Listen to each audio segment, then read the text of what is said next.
Hi there, welcome back to another one of my videos. Here we are again. Well, today's a bit of a relaxing day because it's going to be really hot today. It's going to be like 40, so I'm just taking it easy today, and I'm doing a little bit on this Series 2 here. Just dropping the clutch in. We'll be doing some work on it, so just thought I'd do some interesting stuff for you today, possibly bit of machining for some bushes on the lathe. So let's go ahead and do some bits and bobs.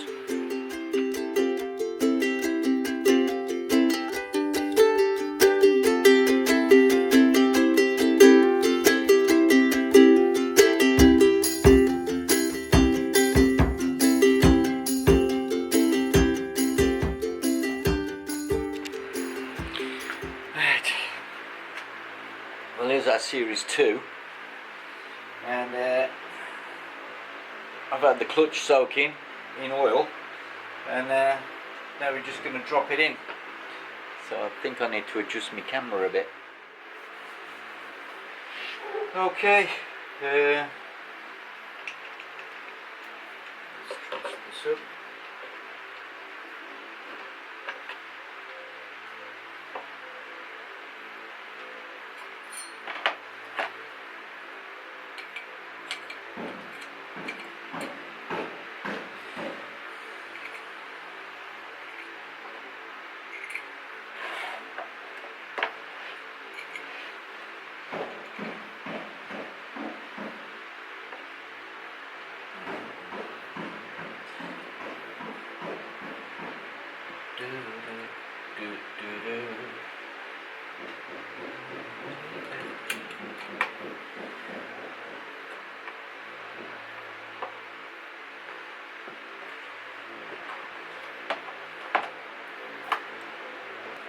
Okay, shut this little lot in.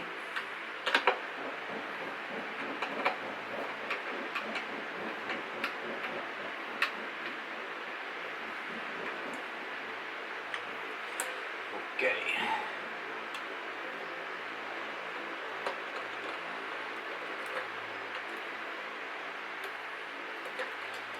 So what I've done is we've put him a 19-tooth sprocket on it, X44 chain tensioner. So we're now running 1947 sprockets. So that gives him a final ratio now of 4.95. So we should give him a little bit better cruising speed without too much RPM.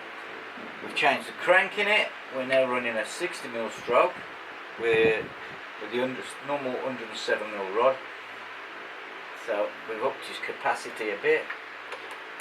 We've done some modifications on his barrel, a bit of porting on that, and we're going to change the engine mounts because they're wankered. A few little jobs on it. It's a nice, interesting little job.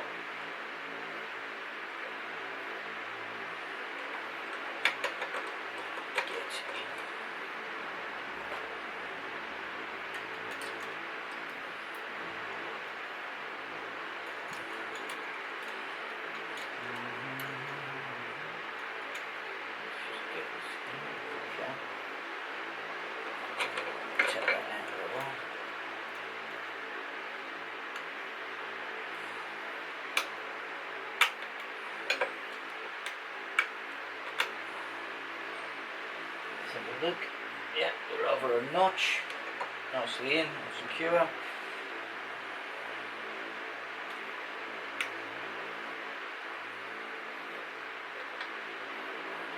that's our clutch fitted.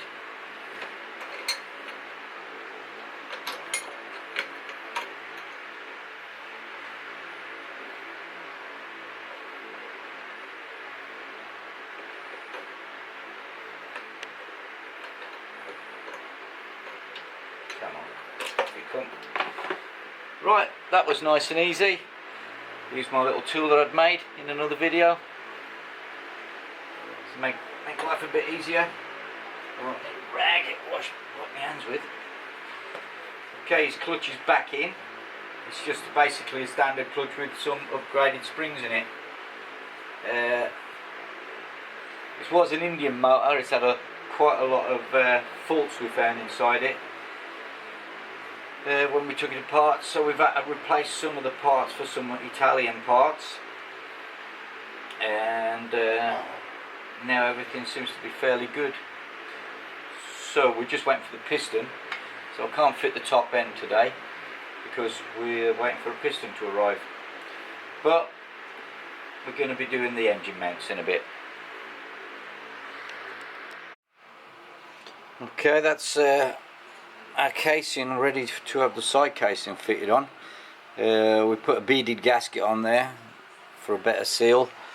What I've done is I've just dropped a couple of studs here to hold the gasket in position while we mount things on. It's just a bit easier than trying to stick it on with stuff.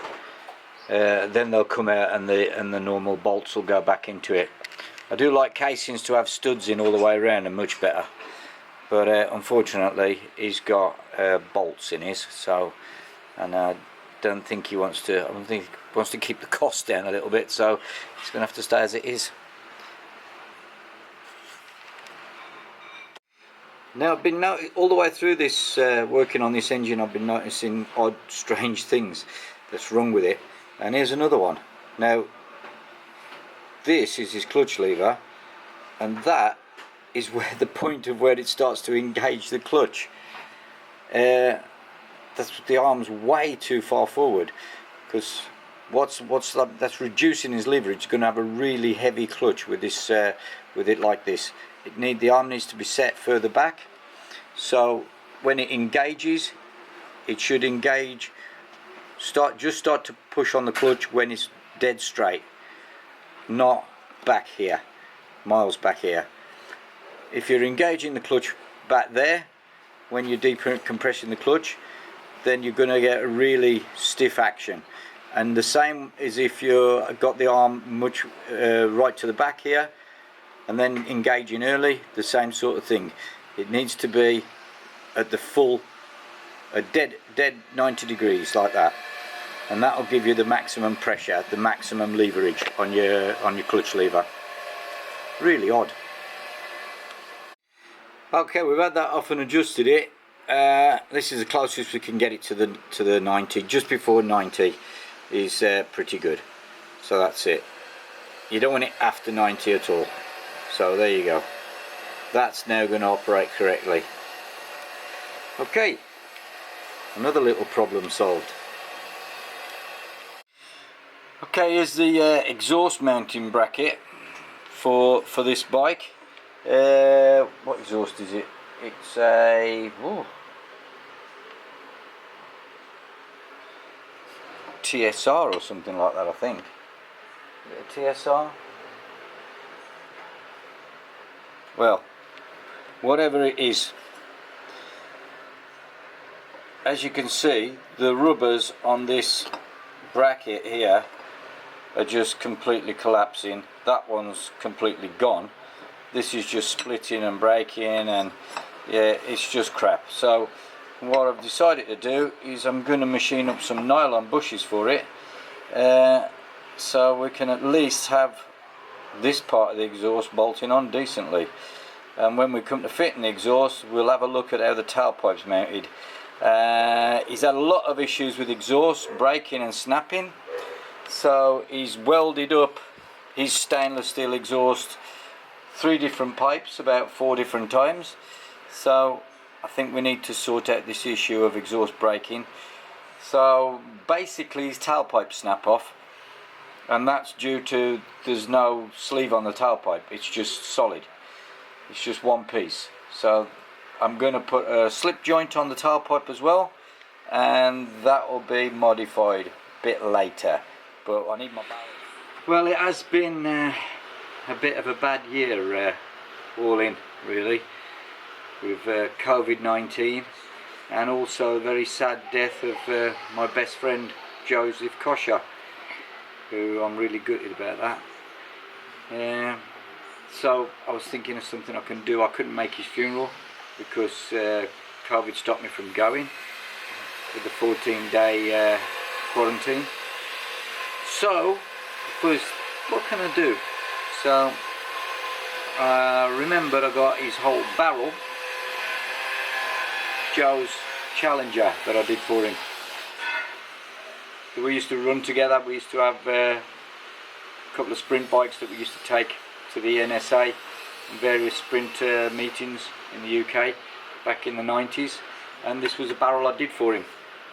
So what I'm going to do is I'm going to revive the barrel, build a new engine for it, and take it back and race it.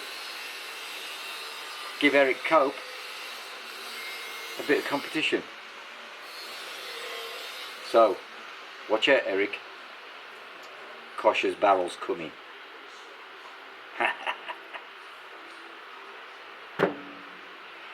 So we've already got a piston for it.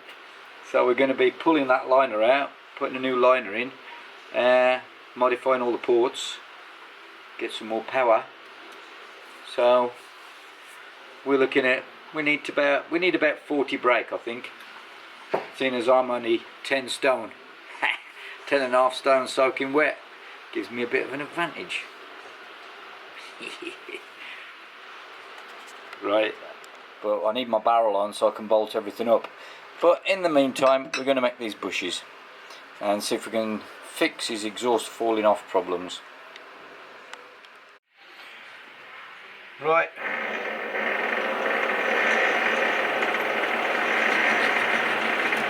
Face this off.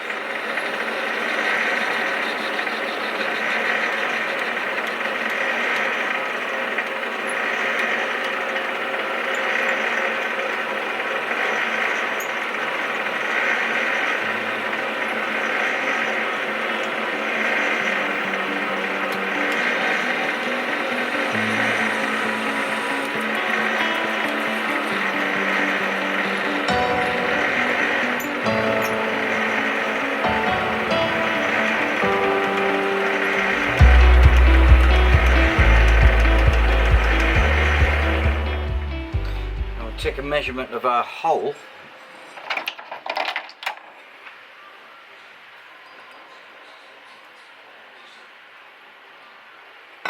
Okay, which is 18 mil. So we now need to take this down at 18 mil.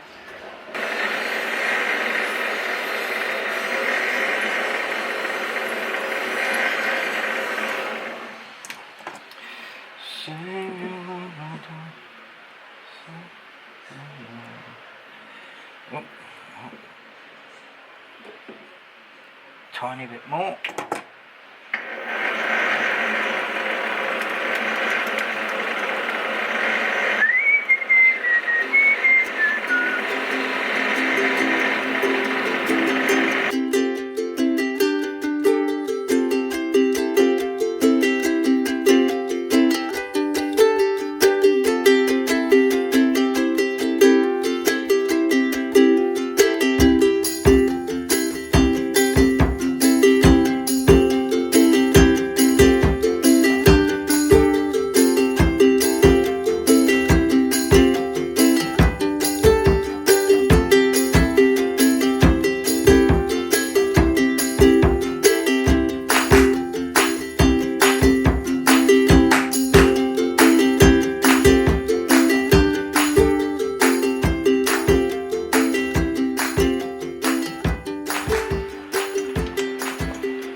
Oh no.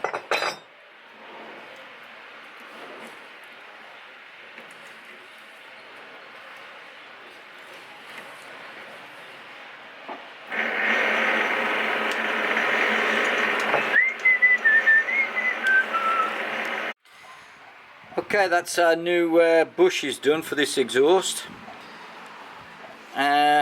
Not sure yet whether they fit on that side or the other side, I don't know, till I actually fit it on, because I haven't fitted this exhaust on yet. So that's got to be an improvement on them rubbish rubber ones that he had.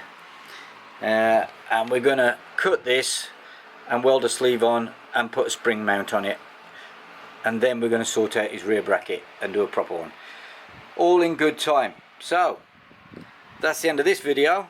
Hope you enjoyed it. Don't forget to like and subscribe.